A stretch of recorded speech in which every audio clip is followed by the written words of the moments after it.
So hello, ये है atmosphere की पहली यूनिट है और इसके अंदर सिर्फ ये एक रिवीजन शॉर्ट ऑफ वीडियो है। कोई फुल प्रूफ नहीं है कि अच्छा पूरी वीडियो सिर्फ यही है, सिर्फ रिवीजन है, सिर्फ इम्पोर्टेंट पार्ट्स हैं कि कहाँ हैं कहाँ नहीं है। यूपीएससी के लिए है मेनली, और सीबीएसई वाले भी देख सकते हैं एग्ज़ाम्स के लिए, और बाकी सब बोर्ड्स वाले भी देख सकते हैं। ठीक है, तो शुरू करते हैं। यूपीएससी मेनली ये है कि क्या ज़रूरी है, क्या एग्ज़ाम पर्सपेक्टिव से मेन है। सबसे पहले इसके अंदर तो इम्पोर्टेंस बताई गई है, कोई मतलब नहीं है हमारा इसे पढ़ने का भी। ये ज़रूरी है। Atmosphere is a mixture of different gases. Mixture मतलब mixture of different gases and it envelops the earth all around. Mixture मतलब ये एक काइंड ऑफ सैलड है, वेजिटेबल सैलड, जिसके अंदर हर किसी की अपनी एक आइडेंटिटी है कि अगर कोई अलग वेजिटेबल है तो अलग है, अलग गैस है तो अलग है। इसी तरह से कोई आपस में मिक्स नहीं हो रहा, सब की अपनी अपनी एक आइडेंटिटी है जो कि अर्थ को चारों तरफ से ढकी हुई है। चारों तरफ को कैसे ढकी हुई है, इट्स लाइक तुम ऐसे समझ सकते हो, ये एक ऑरेंज है तो जो इसके अंदर ये पतली पतली सी जो बाहर की लेयर होती है ना, जिसको हटा के खाते हैं अंदर का हिस्सा, ये पतली पतली सी एयर एटमॉस्फेयर है। ये एटमॉस्फेयर है और ये लाइव लिविंग गैसेज है। और फिर ये हमें मतलब नहीं है, ये जो लाइन ज़रूरी है वो हमारे लिए ये है कि जो 99% ऑफ एटमॉस्फेयर है वो confined to the height of 32 kilometre. ये नहीं कि हम जहाँ तक देख सकते हैं वहाँ तक है। वैसे आउटर स्पेस तक कार्बन लाइन आ जाती है, कार्बन लाइन आ जाती है, आउटर स्पेस आ जाता है कार्बन लाइन के बाद। बट स्टिल जो इफेक्टिव एटमॉस्फेयर होता है वो 99% जो इफेक्टिव है, ऊपर भी है बट इसका कोई मतलब नहीं है अगर सांस नहीं ले सकते उधर तो हम। तो इसलिए ये जो है ये सिर्फ 32 किलोमीटर है, 100 किलोमीटर तक कहीं नहीं जा रहा। आगे जाते हैं। आगे आगे कोई मतलब नहीं है, ये भी सब ऐसा ही है। जो ज़रूरी है वो लाइन ये है, ऑक्सीजन जो है वो ऑलमोस्ट नेग्लिजिबल क्वांटिटी में हो जाता है 120 किलोमीटर तक, ऑलमोस्ट नेग्लिजिबल क्वांटिटी। और CO2 जो है वो ओनली अप टू 90 किलोमीटर होता है। नेग्लिजिबल मतलब इसके ऊपर भी हो सकता है, लेकिन 120 किलोमीटर इफेक्टिव है। ठीक है, और का CO2 only up to 90 kilometre.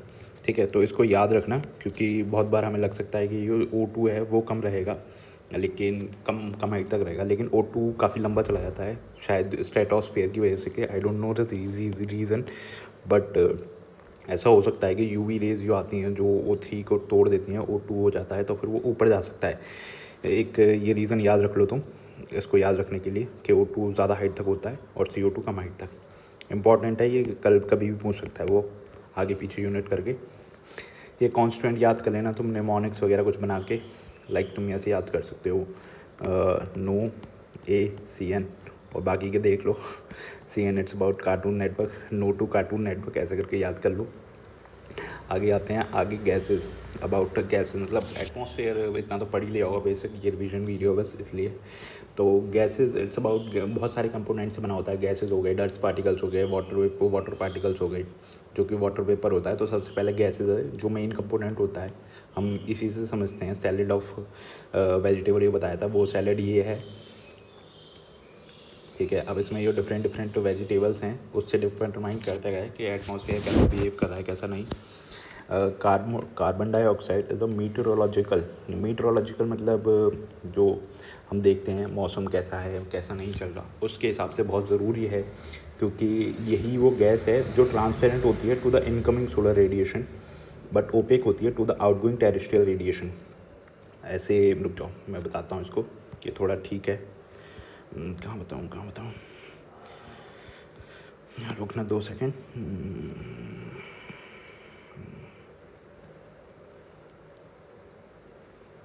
Like ये एटमॉस्फेयर, ये अर्थ सरफेस है, ये एटमॉस्फेयर है। तो जो इनकमिंग शॉर्ट वेव लेंथ आती है, इनकमिंग सोलर रेडिएशन इंसोलेशन जो आ रही है वो शॉर्ट वेव आती है, तो ये डायरेक्ट आ जाती है। मतलब ये एटमॉस्फेयर में जो पार्टिकल्स हैं, डस्ट पार्टिकल्स, वाटर वेपर, उससे इंटरेक्ट नहीं करती। लेकिन जब ये आउटगोइंग जाती है तो ये लॉन्ग वेव रेडिएशन की फॉर्म में आती है। ठीक है, लॉन्ग वेव की फॉर्म में जाती है। इस टाइम ये CO2 इधर है, उससे इंटरेक्ट कर जाती है और इंटरनल रिफ्लेक्शन कर देती है इसका, तो अर्थ और हीट हो जाती है। लेकिन अगर ये डायरेक्ट चली जाती है इसी तरह से तो अर्थ कोल्ड की कोल्ड रह जाती है। यहाँ का एटमॉस्फेयर चेंज नहीं होता कभी, है ना, कोल्ड रहता है काफ़ी ज़्यादा, आता और चला जाता है, कुछ फ़ायदा नहीं होता। लेकिन यहाँ पे अर्थ जो है वो इसको यूटिलाइज़ करेगी अलग अलग डिफरेंट प्रोसेस के लिए। तो ये reflection, internal reflection kind of चलता रहता है CO2 की वजह से, क्योंकि वो ओपेक होती है। ठीक है, याद रखना इसे, ओपेक होती है टू आउटगोइंग, लेकिन इनकमिंग के लिए ट्रांसपेरेंट होती है, ज़रूरी है। और कुछ पार्ट एब्जॉर्ब कर लेती है वो टेरेस्ट्रियल जब भी वो गर्म हो जाती है, जैसा मैंने बताया। इसी वजह से अर्थ को एक लिविंग प्लानट भी बनाती है वो, ग्रीन हाउस इफेक्ट हो जाता है, ये रहा उसका technical word, green house effect हो जाता है, वरना नहीं तो कुछ मतलब नहीं है उस गैस का वहाँ पे रहने का। इसी वजह से जब CO2 बढ़ती है तो टेम्परेचर भी बढ़ जाता है और ग्लोबल वार्मिंग का रिस्क बढ़ जाता है कि टेम्परेचर डिक्रीज़ नहीं हो रहा है। तो इसलिए CO2 जो गैस है, एज अ गैस है, ये नहीं कि वो नेगेटिव गैस है, वो हमारे लिए उतनी ही ज़रूरी है जितनी O2 है, बट असर तब पड़ता है जब CO2 कुछ मात्रा में बढ़ जाती है। देखो वैसे ही वो इतनी कम है, अगर इससे 0.04 हो गई या 0.5 हो गई तो बहुत दिक्कत बढ़ जाएगी हमारे लिए। सोच लो अब तुम कितनी पावरफुल है ये, बट फिर भी ये हमारे लिए इम्पॉर्टेंट है उतनी ही। ठीक है, आगे आते हैं। ठीक है, आगे ये ज़रूरी नहीं है, volume of other gases is constant but the volume of, हाँ ये वही है जो मैंने बताया कि कैसे वो पास में बढ़ती जा रही है। ठीक है, बर्निंग ऑफ फॉसिल फ्यूल्स की वजह से टेम्परेचर एयर का बढ़ता जा रहा है। ओजोन वैसे एक अलग गैस है, O3, ठीक है, जो कि फाउंड होती है 10 to 50 किलोमीटर स्ट्रेटोस्फेयर की ओ लेयर में। ठीक है, अब द अर्थ सरफेस वो एब्जॉर्ब करती है। वैसे ये शॉर्ट वेव है, ये आती है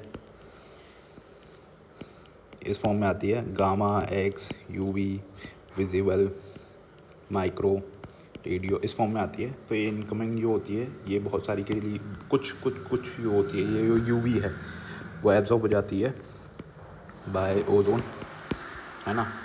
लेकिन हाँ, यहाँ पे भी जो ओजोन है वो मोस्टली UVC को एब्जॉर्ब करता है, UVA तो पूरी तरह से निकल जाते हैं और UVB कुछ पार्ट में चली जाती है, तभी सनलाइट वगैरह लगाते हैं हम इसके लिए। ये बहुत हार्मफुल होती है UVC, जिसको ओजोन अपने आप में एब्जॉर्ब कर लेता है पूरी तरह से।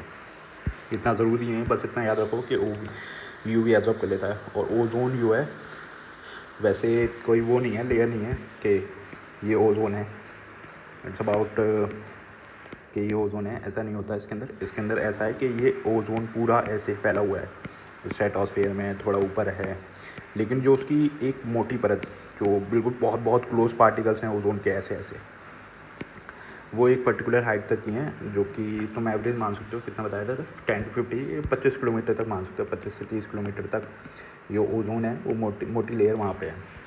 ठीक है, तो ये एब्जॉर्ब करती है UV रेज को, ध्यान रखो बस। वाटर वेपर पे आते हैं। वाटर वेपर भी एक वेरिएबल गैस है, variable gas in the sense वो डिफ़र करती रहती है, अलग अलग कहाँ किसके ऊपर है, मतलब कि सरफेस पे क्या है उस पर डिपेंड करेगी किस रीजन में, लैटिट्यूड वाइज। जैसे पोलर एरियाज में ये वाली गैस बहुत कम होगी, ऑलमोस्ट नेग्लिजिबली 0% के पास होगी, लेकिन होगी ज़रूर। वाटर वेपर जो हैं वो इक्वेटर पे होंगे, अपने इक्वेटर पे सबसे ज़्यादा होंगे, जैसे 4% के आसपास 4% होता है, 4% होता है। 5% याद कर सकते हो तुम, अगर तुम्हें याद करने में दिक्कत है कि 0% से 5% तक जाती है गैस ये। ठीक है, और सीधी सी बात है कि वाटर जो है वो सरफेस पे ही होगा, इसका ओरिजिन जो है वो वाटर ही होता है। हट जा भाई, क्या हो गया।